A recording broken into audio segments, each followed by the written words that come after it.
Procurei trazer para vocês algum aspecto mais prático, né, até pelo tema dessa palestra, desse painel, e fui convidado, então, para falar da aplicação do novo CPC no TRT.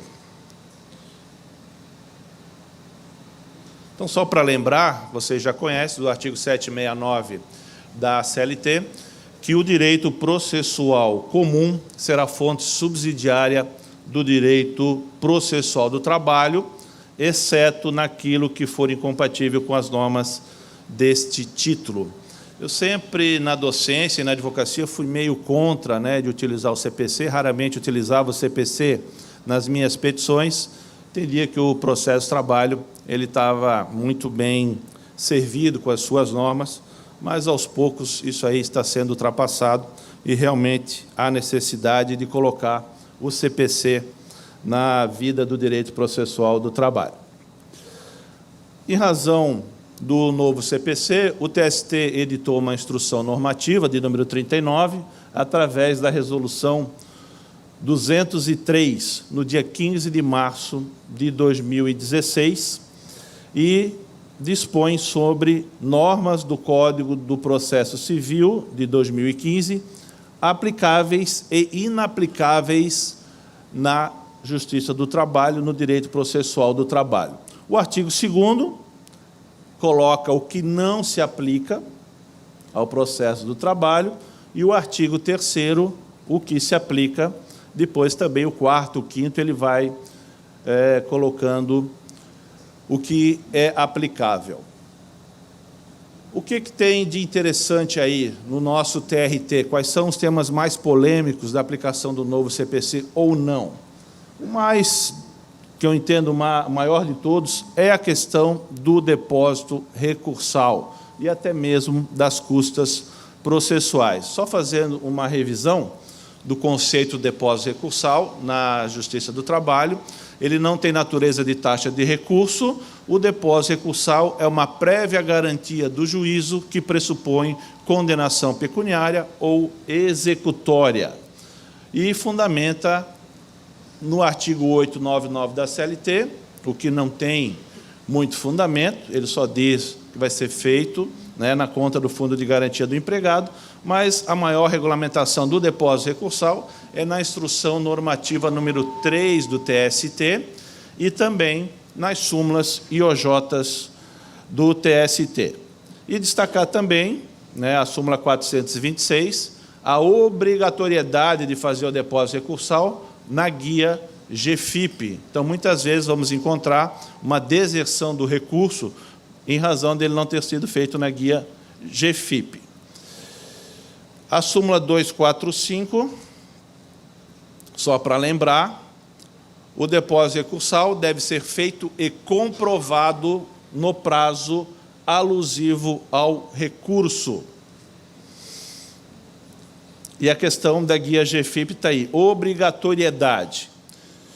Nos dissídios individuais, o depósito recursal será efetivado mediante a guia de recolhimento da FGTS, informações previdenciárias, a GFIP. Nos termos, pulou um. É admissível também fazer esse depósito em guia judicial vinculado à vara do trabalho, ao processo. Mas chamar atenção para o assunto principal do preparo na Justiça do Trabalho, da aplicação do novo CPC, é essa OJ 140, redação antiga, ela já mudou recentemente, o que entendia a Justiça do Trabalho e o TRT de Santa Catarina. Depósito recursal e custas, diferença ínfima. Ocorre deserção do recurso pelo recolhimento insuficiente das custas e do depósito recursal, ainda que a diferença em relação a centavos seja ínfima. Né? Então, o depósito recursal, que todo ano, no mês de agosto, tem a sua alteração, né? 1º de agosto, se o advogado fizer o recurso ali no dia 30 de julho, 31, ele vai pegar o valor antigo, mas se o prazo recursal está passando ali para dia 1º, dia 2, fez o recurso do dia 1º, o depósito recursal teria que ser pelo novo valor. Então, sempre, nessa mudança que ocorre todo ano, há problemas do depósito recursal ser feito pelo valor antigo, ou até mesmo sem fazer os centavos necessários, e ele sempre foi considerado deserto. Depois nós vamos ver a nova redação da OJ 140. Sobre as custas, só lembrando, na fase de conhecimento e de execução, a fase de conhecimento ela é 2% do valor e tem que ser depositado também para recorrer no prazo do recurso. Na execução não tem qualquer divergência, as custas são pagas ao final e é feito de acordo com uma tabela. Então, o problema de deserção e da aplicação ou não do novo CPC em relação ao preparo refere-se ao depósito recursal e às custas na fase de conhecimento. Na fase de conhecimento, então, é 2%, está ali. E o parágrafo 1º. No caso de recurso, as custas serão pagas e comprovado o recolhimento dentro do prazo recursal. Então, entendo que, pela súmula 245, que o depósito recursal deve ser feito e comprovado no prazo alusivo ao recurso, e também com base no 789, parágrafo 1º, sobre as custas, né, não haveria como aplicar o novo CPC ao processo do trabalho, em razão desses dois fundamentos e também da OJ 140. E aí tem algumas decisões do TRT, qual é o entendimento do TRT recente, deste ano, né? Deserção, justiça gratuita, de acordo com o artigo 14 da Lei 5584/70, aquela que trata dos benefícios da assistência judiciária. A justiça gratuita destina somente ao empregado que declara isso hipossuficiência. Portanto, é deserto o recurso ordinário interposto pelo empregador sem a comprovação do recolhimento do depósito recursal e das custas processuais. Tem mais uma aqui. Deserção. A existência de arresto de bens em autos diversos não afasta a deserção do recurso interposto sem comprovação recursal e recolhimento das custas processuais, pois estes são exigências, artigo 899, 789, que somente podem ser dispensadas mediante lei. A garantia existente em outro processo não presta ao preparo em feito diverso. Então, observe aí que é uma decisão de 2016, né, de um processo de 2016, mas o acórdão foi agora do dia 18/5/2007. O anterior, só voltando aqui, a data ficou ali embaixo, mas também é do mês 5 de 2017. Outra, recurso ordinário interposto pelo empregador, deserção configurada, só ali no finalzinho, assim, se obrigatório efetuar o depósito recursal ou fizerem valor inferior, também considerado deserto. Então, todas as decisões que eu peguei do nosso TRT deste ano consideraram recurso deserto, ou falta do depósito, ou a diferença tanto do depósito como das custas. As custas, em razão da instrução normativa número 39, ela começou a ser aceita, né? Não pagou a custas ou pagou a menor, começou a ser aceita pelo tribunal. Mas o depósito recursal era certo que não. O que tem aí do novo CPC sobre o preparo? O artigo 932, antes de considerar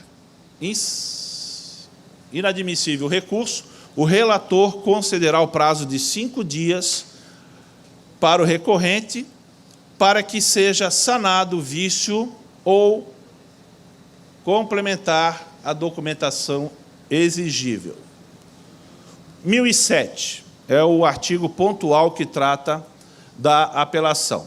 No ato da interposição do recurso, o recorrente comprovará, quando exigido pela legislação pertinente, o respectivo preparo, inclusive porte de remessa e de retorno, sob pena de deserção. Parágrafo 2º.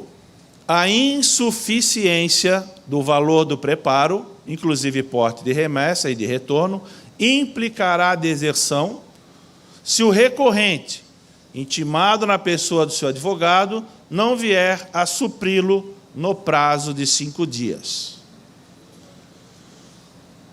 Parágrafo 3º, a dispensa ali Ministério Público. Parágrafo 4º.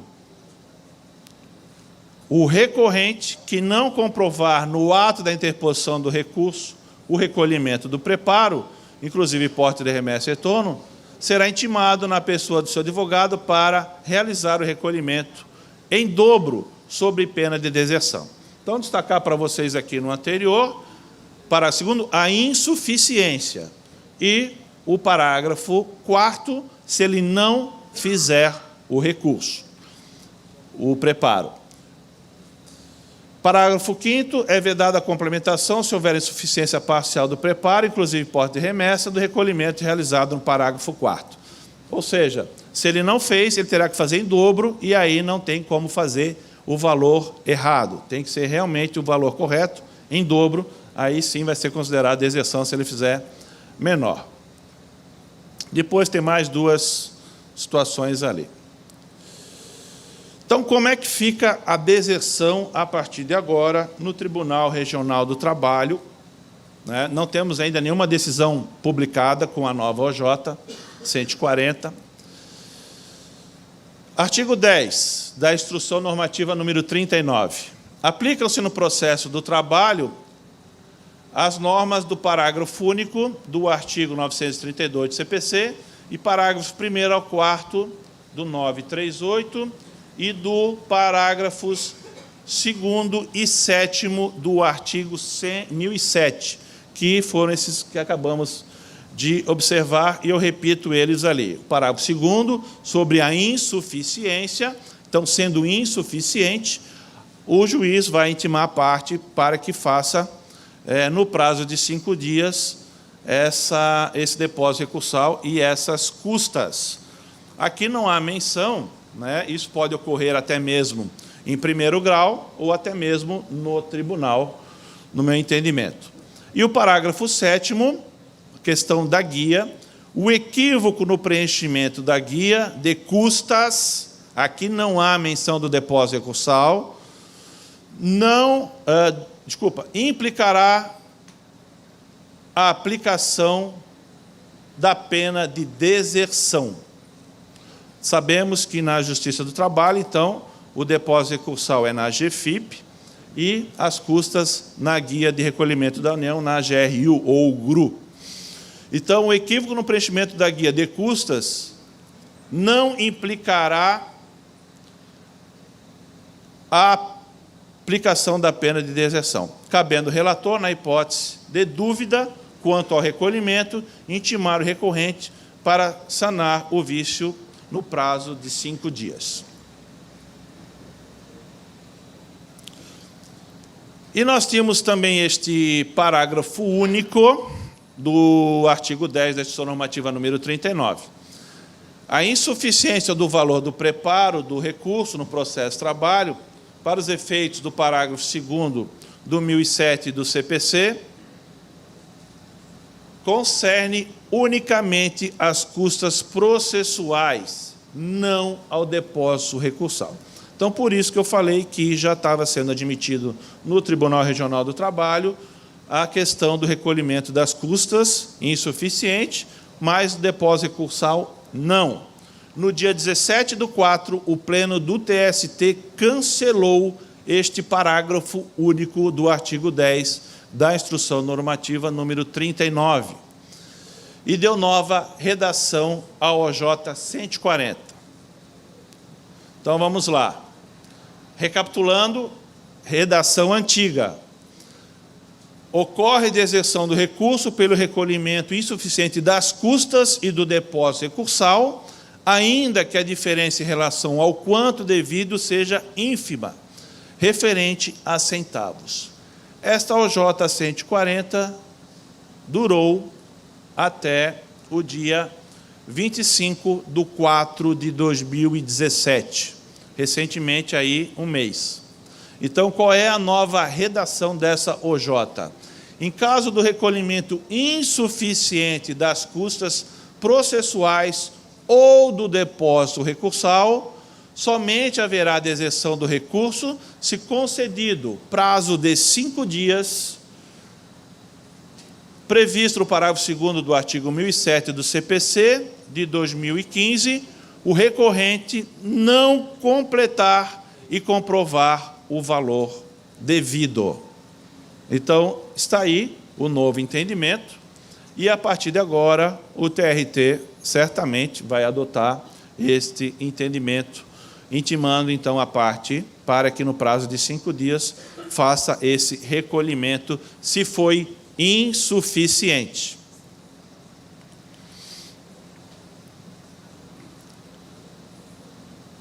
A questão da guia fica a GFIP, né, e a questão sendo uma guia errada, há grande risco, né, do tribunal considerar realmente deserto o recurso. Então, a maior polêmica realmente é o depósito recursal e das custas, que tem causado grande deserção na maior parte dos recursos. E também tem outras situações aí que vamos ver. Causa madura, né, o 1013 do CPC, a apelação devolverá ao tribunal o conhecimento da matéria impugnada. Se o processo estiver em condições de julgamento, o tribunal deve decidir desde logo a matéria quando reformar a sentença, fundada no artigo 485, decretar nulidade da sentença, constatar omissão no caso de um dos pedidos, no exame de um dos pedidos, decretar a nulidade da sentença por falta de fundamentação. Parágrafo 4º. Quando reformar sentença que reconheça a decadência ou prescrição, o tribunal, se possível, julgará o mérito examinando as demais questões, sem determinar o retorno do processo ao juízo de primeiro grau. Isso é muito interessante para o processo civil, né, porque o processo se volta para a vara civil ou qualquer outra vinculada ao CPC, nós sabemos a demora que vai ser para fazer algum ato, ouvir um depoimento, ouvir uma testemunha, uma prova técnica, seja lá o que for.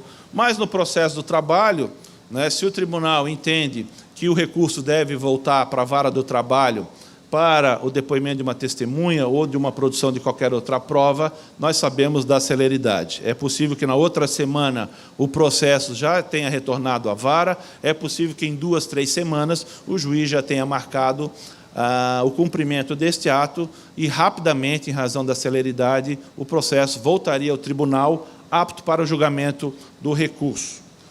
De qualquer forma, o TRT tem entendido sobre a aplicação e o julgamento quando a causa estiver madura. Uma jurisprudência aí do nosso tribunal, princípio da causa madura, litispendência, artigo 1013, parágrafo 3º, 1, combinado com 4855, ambos do novo CPC. A apelação devolverá ao tribunal o conhecimento da matéria impugnada. Contudo, se o processo estiver em condições de imediato julgamento, o tribunal deve decidir, desde logo, o mérito quando for afastada a litispendência. É um julgamento agora recente do mês 4 de 2017. Tem mais uma aqui. Isso aqui não é emenda, eu peguei de um acórdão. Do provimento parcial para reconhecer o vínculo empregatício entre as partes, com data de admissão, pos tratar de causa madura para julgamento, artigo 1013, parágrafo 3º, não necessitando de prova, de outras provas, além dos que já constam nos autos, deixo de determinar o retorno dos autos à origem, analisando as controvérsias a seguir.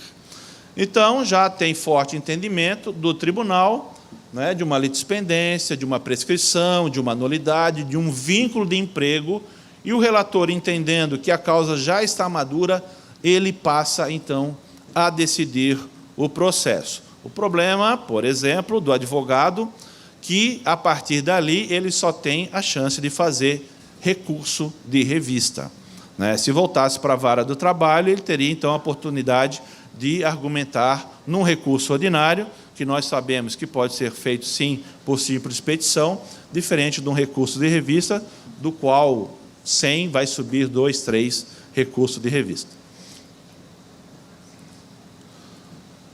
Algumas controvérsias sobre a causa madura. Alguns entendem que, sendo matéria de fato, deveria, sim, retornar. Outros entendem que, estando preenchido já toda a matéria de fato, estando suficiente, já poderia julgar. Mas o certo é que, sendo matéria de direito, o tribunal, sim, está considerando apto para julgamento sem retorno à vara do trabalho. Na prescrição também tinha ocorrido muito o julgamento, e também, quando afastada a prescrição, e também questão do vínculo de emprego. Reconheceu o tribunal o vínculo de emprego, já passa, então, a julgar todos os demais pedidos. Se na instrução processual só ficou debatendo sobre a questão do vínculo de emprego e há pedido de horas extras, por exemplo, aí sim o relator, no dia do julgamento, acompanhando pelos demais desembargadores, aí determinaria para a instrução processual de horas extras, intervalos ou qualquer outra matéria de fato. No agravo regimental, isso aí tem acontecido recente também, o entendimento do tribunal, de aplicar um novo CPC no agravo regimental. Então, os advogados fiquem atentos, alertas, para não tomar uma multa no agravo regimental. O 1021, contra a decisão proferida pelo relator, caberá agravo interno para o respectivo órgão colegiado, devendo, para o seu processamento, as regras do regimento interno do tribunal. Parágrafo 1º, na petição de agravo interno, o recorrente impugnará especificamente. Parágrafo 4º, quando o agravo interno for declarado inadmissível ou improcedente em votação unânime,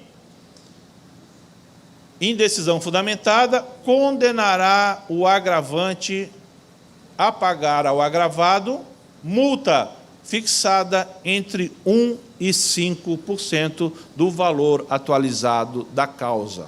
Então, observamos advogados reiterando o agravo regimental e tomando a multa de 1% a 5%.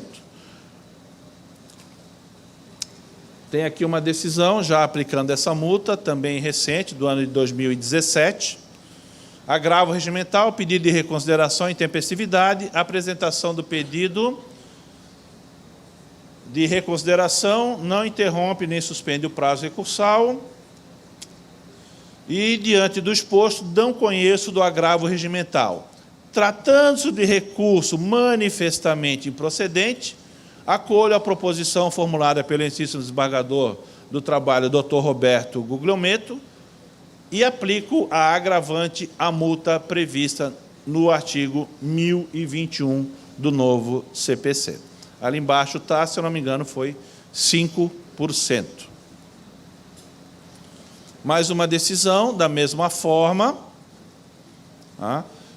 pelo que foi o agravante condenado ao pagamento de multa, fixada em 5% sobre o valor da causa. Ela não tem sido decisão unânime ainda a aplicação da multa, mas a maioria tem vencido. E aí eu coloco ali os desembargadores que não votaram pela aplicação da multa e os que votaram pela aplicação da multa. Então, muito cuidado, muita responsabilidade do advogado de interpor o agravo regimental. Os honorários, a Justiça do Trabalho aplica, em parte, em razão da súmula 219, que foi já reformulada pelo novo CPC. E nós temos aqui no nosso tribunal uma súmula também do TRT. Mas só recapitulando a súmula 219, e eu vou direto ao ponto, sobre a questão do percentual.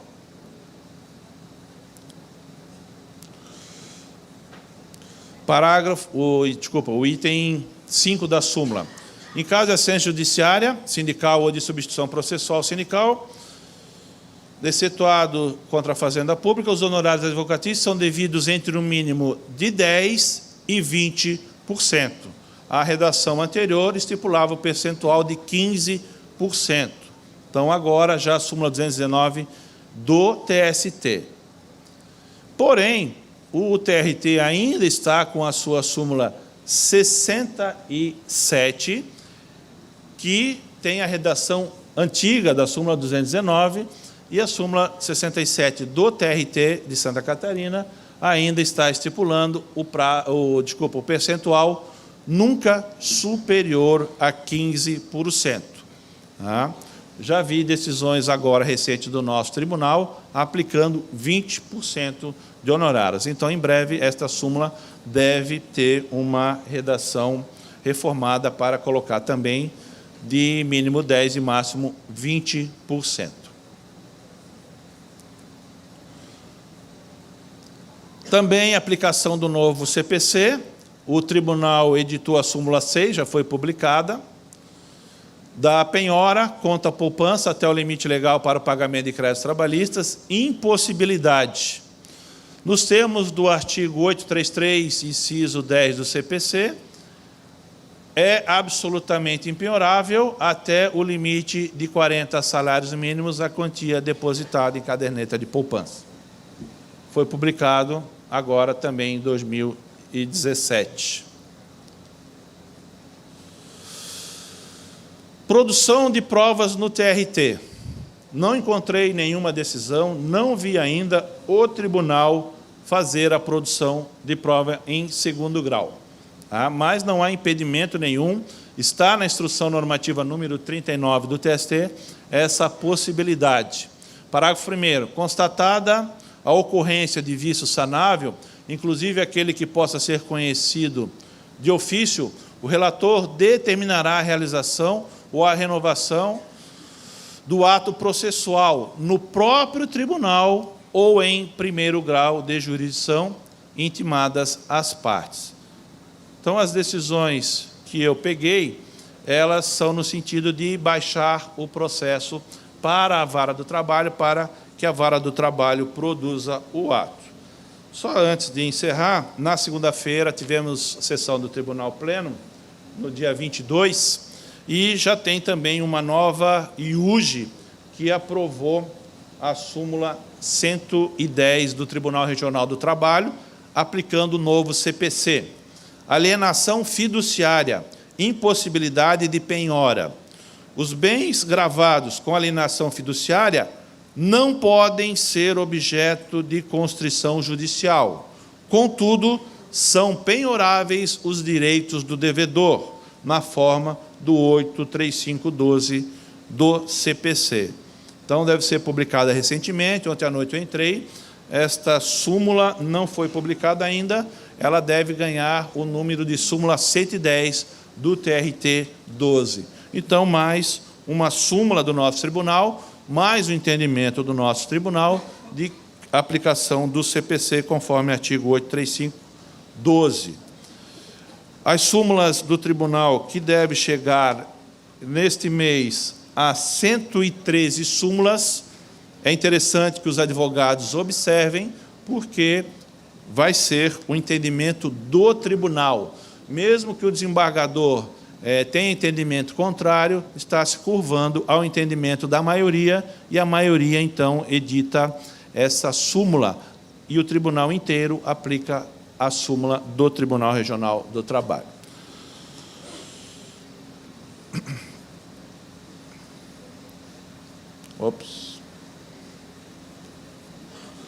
Agradecer a oportunidade, à disposição no meu e-mail, caso tenha alguma dúvida, algum questionamento.